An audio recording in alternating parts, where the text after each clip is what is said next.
Good morning, কেমন আছো তোমরা? Welcome back to my channel Shilpi's ফ্যামিলিতে আরেকটি নতুন ব্লগে তোমাদের সবাইকে অনেক অনেক ওয়েলকাম করছি। তো মেয়েরা এখনও ঘুমাচ্ছে, সবাই ঘুমাচ্ছে প্রায়। এই যে তো আমি কিন্তু অনেকটাই ভোরে উঠেছিলাম, ভোরে উঠে আবার শুয়ে পড়েছিলাম। আর তোমাদের দাদাভাই স্নান টান করে ব্রাশ টাশ করে তারপরে গিয়ে মোবাইল ঘাঁটছিল, বলছি একটু পরে খাবো, এত সকালে খাবো না। আমার সকালে অনেক আগেই টিফিনটা করা হয়ে গেছিলো। আর আজকে টিফিন বলতে কি বলো তো, ভাত ডাল আর একটু সেদ্ধ এই করেছি। আর এটা হচ্ছে ওই যে কালকের যে পরোটাটা ছিল তোমরা দেখেছো, ছেঁড়া পরোটা, সেটাই মেয়ে বলছে খাবে, ওকে গরম করে দিলাম। সবাই মোটামুটি ঘুম থেকে উঠে গেছে। আর ওই পাশে বাড়ির থেকে ওই আন্টিটার কথা বলি যে কাঁঠাল দিয়ে গেছে, তোমাদের দাদাভাই সজাগ ছিল, তার হাতেই দিয়ে গেছে। আর ওই আন্টিটা প্রচণ্ড ভালোবাসেন আমাকে, উনি আবার গোপাল সেবা দিতে খুব ভালোবাসেন।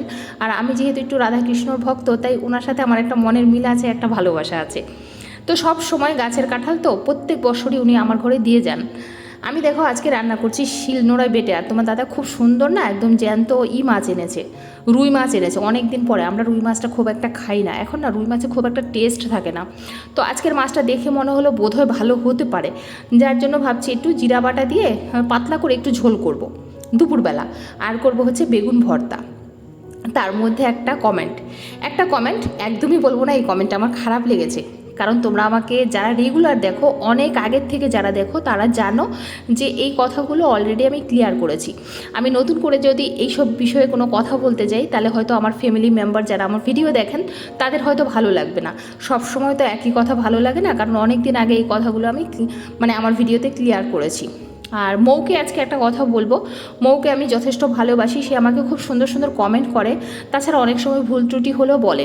তবে মৌ একটা কথা বলেছে, এই ব্যাপারটা মৌর সাথে আমি একমত হতে পারিনি। যেহেতু তুমি আমার ভিউয়ার্স, আমার ফ্যামিলি মেম্বার, তুমি সবসময় আমার ভালো মন্দ দোষ গুণ সমস্তটাই বলতে পারো। তো আমার মনে হলো তোমার কিছু কথা আমার ক্লিয়ার করার আছে।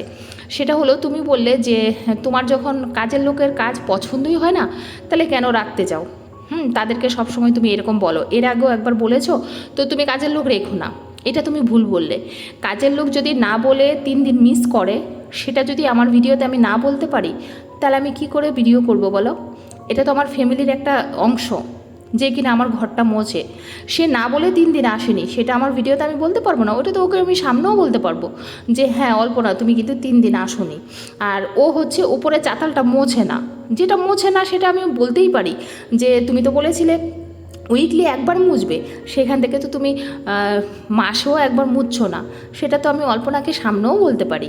আর সেটাই আমি তোমাদের কাছে শেয়ার করেছি। আর যদি ও আমার ভিডিও দেখে থাকে, তাহলে বুঝতে পারবে যে বৌদির যেটা মনে হয়েছে সেটাই বলেছে। আমি কিন্তু ওকে সামনেও এই কথাটা বলেছি, শুধু তোমাদের ভিডিওতে বলেছি সেটা নয়, আমি কিন্তু ওকে সামনেও কথাটা বলেছি। যার জন্য আমি তোমাকে ক্লিয়ার করে দিলাম। এর সাথে কাজের লোক রাখা না রাখার কোনো সম্পর্ক নেই, বুঝতে পারলে? যার থাকার সে অবশ্যই থাকবে।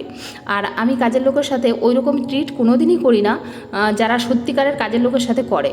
আমার বাড়িতে যারা যারা কাজ করে প্রত্যেকে ভালোবেসে করে, আর প্রত্যেকেই বলে যে বৌদি তোমার ঘরে কাজ করতে ভালো লাগে। আমার কোনো রোগ টোগ নেই। যাই হোক, আরেকটা কমেন্টের কথা আমি তোমাদের বলছি, সেটা অবশ্যই ক্লিয়ার করে দেবো। তার আগে তোমাদের ভর্তাটা আজকে শেখাই, কী করে করেছি বেগুন ভর্তাটা। বিশ্বাস করো, এক থালা ভাত অনায়াসে উঠে যাবে তোমাদের। এইভাবে কখনো করে দেখো যদি ঘরে কোনো কিছু না থাকে। আমি দেখো প্রথমে একটু লঙ্কাটা ভেজে নিয়েছি, তারপরে দেখো অনেকগুলো রসুন ভেজে নিয়েছি। রসুনটা একটু বেশি করে দেবে, আমার না রসুন ছাড়াতে কষ্ট হচ্ছিল বলে যেইটুকু পেরেছি সেইটুকুই দিয়েছি। দেখো অনেকগুলো পেঁয়াজ একটু লাল লাল করেই ভেজেছি। তোমরা বেগুনটা যখন ভাজবে একটু তেলটা কম দিও, আমার না ওই তেলটা থেকে গেছিলো বলে পেঁয়াজের ভাজার তেলটা ওইটার মধ্যেই দিয়ে দিচ্ছি। একটু তেলটা কম দিলে আর একটু ভালো হতো। দেখো এবারে সুন্দর করে লঙ্কা রসুন পেঁয়াজ এটাকে সুন্দর করে একসাথে দিয়ে মেখে নেব।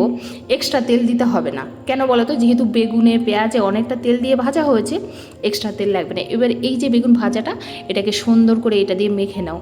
কি বলবো, এত ভালো লেগেছে না আমাদের ঘরে প্রত্যেকের। বলছে মা এটা তুমি রোজ করবে? আমি না বাবা, এই টাইপের খাবার রোজ না। হ্যাঁ, মুখরোচকের জন্য মাঝে মধ্যে খাবো, সেটা ঠিক আছে, রোজ নয়। তো সবাই খুব ভালো খেয়েছে। আর এই তো রান্না করেছি। আর ডাল সেটা কি দেখাবো, রোজ দিন এক ডাল, তোমরা বিরক্ত হবে। তো ডাল আর দেখালাম না। এই তো আজকে এই রান্না করেছি, মাছের ঝোল জিরা বাটা দিয়ে, আর তাও শিলনোড়ায় বেটে। আর সত্যিই আজকে রান্নাগুলো খুব ভালো হয়েছিল, দুর্দান্ত হয়েছিল। গেল নিজের প্রশংসা কতক্ষণ করে নিলাম। এইবার আসি কমেন্টের কথায়। সেটা হলো দীপশিখা মণ্ডল, আমাকে একটা কমেন্ট করেছে, আমার হয়তো টাইটেলটা দেখেই দিদিভাই হবে, আমাকে কমেন্টটা করেছে। সেটা হলো যে শিল্পী তুমি ভালো ওয়াইফ তো হয়েছো, কিন্তু তুমি কোনো ভালো বৌমা হতে পারোনি, কারণ তোমার শ্বশুর শাশুড়ি এই বয়সেও এত পরিশ্রম করে, তাদের জন্য তুমি কিছুই করতে পারোনি।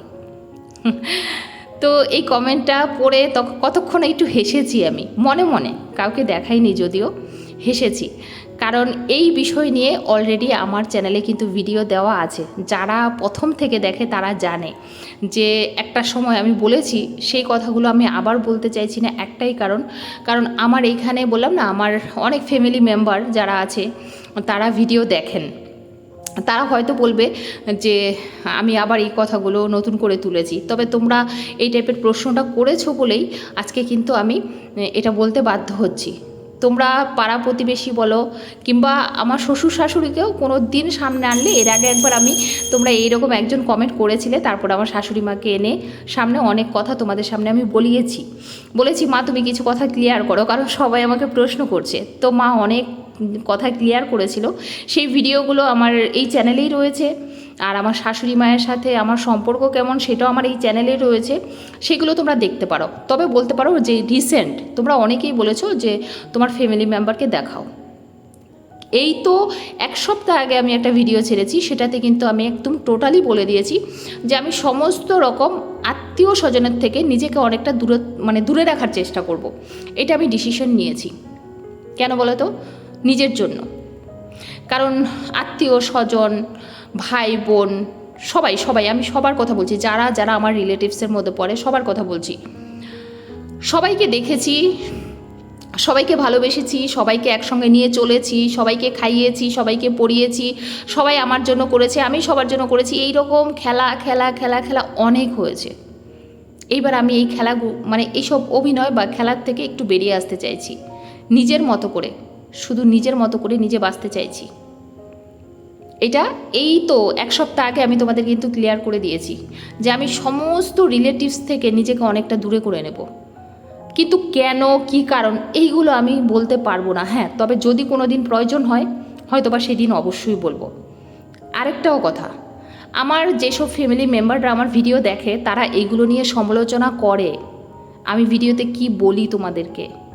এটা আমার সবথেকে বড় কষ্ট, যে আমি কি বলতে পারি আমার ফ্যামিলিকে নিয়ে। কারণ আমার ফ্যামিলিতে যেটা ঘটে সেটাই তো দেখাবো, এক্সট্রা তো আমি বানিয়ে কিছু বলতে পারবো না, সম্ভবও নয়।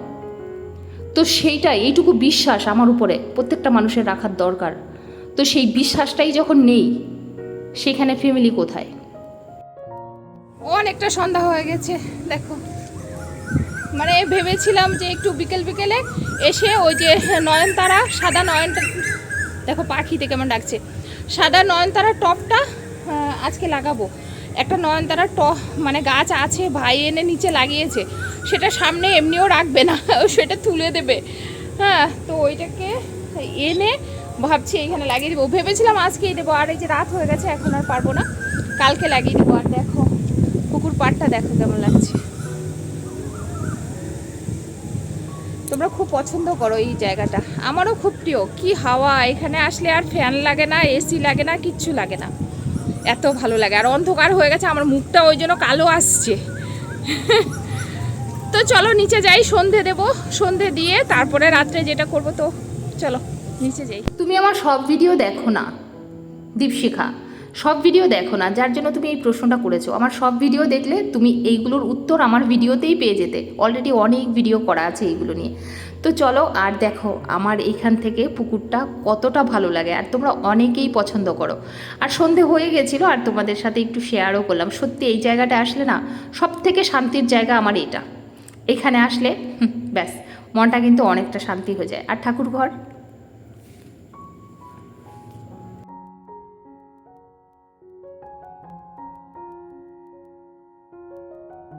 আর এই যে দেখো সন্ধ্যাবেলা মেয়ে বায়না করছে কি খাবে, আর চিকেন ওই দিন কিছুটা করেছিলাম কালকে, আর কিছুটা ছিল, তো ভাবলাম একটু পকোড়া করে নিই। আর বিকেলে দেখবে একটু পকোড়া টোকোড়াই ভালো লাগে, আর আমি তো প্রচণ্ড ভালোবাসি একটু ফুচকা, একটু চপ সিঙ্গাড়া। তবে চপ সিঙ্গাড়া সবসময় তো আর খাওয়া হয় না।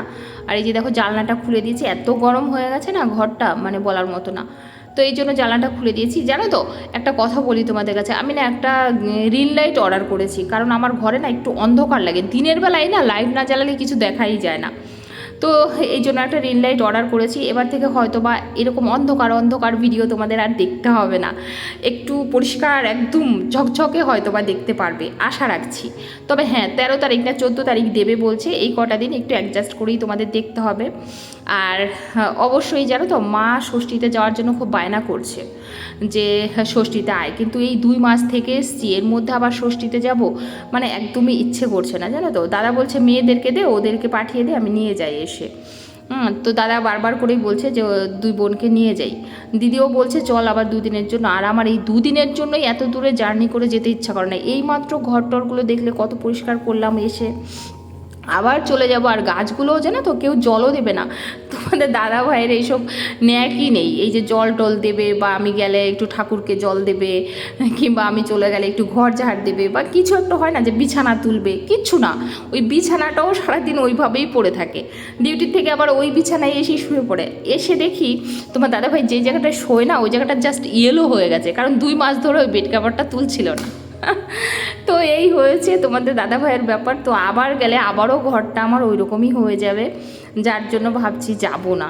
তবে দেখা যাক কি হয়, এটাই ব্যাপার। মেয়ে, বড় মেয়ে আর মানে সবাই শুয়ে পড়েছে এই ঘরে। ছোট মেয়ে পড়ছে ছোট ঘরে ওদের রুমে। আর তো আমি খাওয়া দাওয়া কমপ্লিট করি। আর খাওয়া মানে ওই তো ভর্তা, আমি ভর্তাই নিয়েছি, এই যে খুব ভালো লেগেছে আমার। তো এটা দিয়ে আমার ভাত রাত্রে খাওয়া হয়ে যাবে। তো খেতে খেতেই তোমাদের সাথে আজকের মতো ভিডিওটা এই পর্যন্ত এন্ড করছি। সবাই ভালো থেকো, সুস্থ থেকো। দেখা হবে কালকে আবার আরেকটি নতুন ব্লগে। ততক্ষণে সবাইকে গুড নাইট, শুভরাত্রি।